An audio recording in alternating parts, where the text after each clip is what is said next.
सरपंच आजमाबाद मंजूर हुसैन। मैं ज़िला इंतज़ामिया और गवर्नर इंतज़ामिया का शुक्रगुज़ार हूँ कि जिन्होंने ये कैंप लगाया है आज़माबाद स्कूल में। बिलखुसूस तहसीलदार साहब का शुक्रगुज़ार हूँ कि जिन्होंने इस दूर दराज इलाके में ये 3-4 पंचायतें पड़ती थी जहाँ पे कैंप करवाया है। और ये इन गरीब लोग ये दूर दराज इलाकों से चल कर आते थे, दफ्तरों का चक्कर काटना पड़ते थे। तो इस वक्त इनके लिए तहसीलदार साहब ने बहुत बड़ी सहूलियत की है और इंतज़ामिया ने भी पूरा तामन दिया है। इसका हम बिल्कुल इनके शुक्रगुज़ार हैं।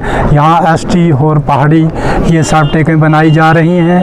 अब स्कूल भी लगने वाले हैं तो स्कूलों में इन एसटी और पहाड़ी साफ्टेकों की अशद ज़रूरत थी, तो इसलिए ये चीज़ इस वक्त ज़रूरत थी इस चीज़ की।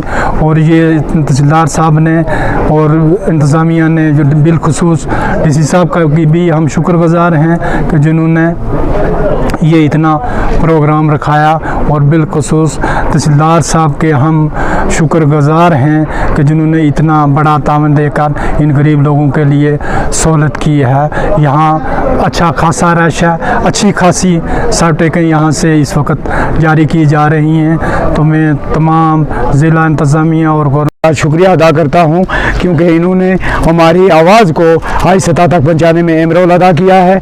दूसरी तरफ मैं ज़िला तरक्याती कमिश्नर साहब का और ख़ासकर तहसीलदार साहब मंडी का शुक्रिया अदा करता हूँ क्योंकि इन्होंने आज़माबाद के मकान पर 3 पंचायतों को क्लब करके, अतौली पंचायत, छेला पंचायत और आज़माबाद पंचायत को क्लब करके यहाँ लोगों को इंसाफ दिया है और कैटेगरी सर्टिफिकेट बगैर रिश्वत के लोगों को मिल रही हैं। इन्होंने अपने दफ्तर में कहा है कि किसी आदमी को भी जनाब बेली अगर कोई रिश्वत लेता है तो मुझे बताओ। मैं कहता हूँ ऐसे ऑफिसर की अजमत को हम सलाम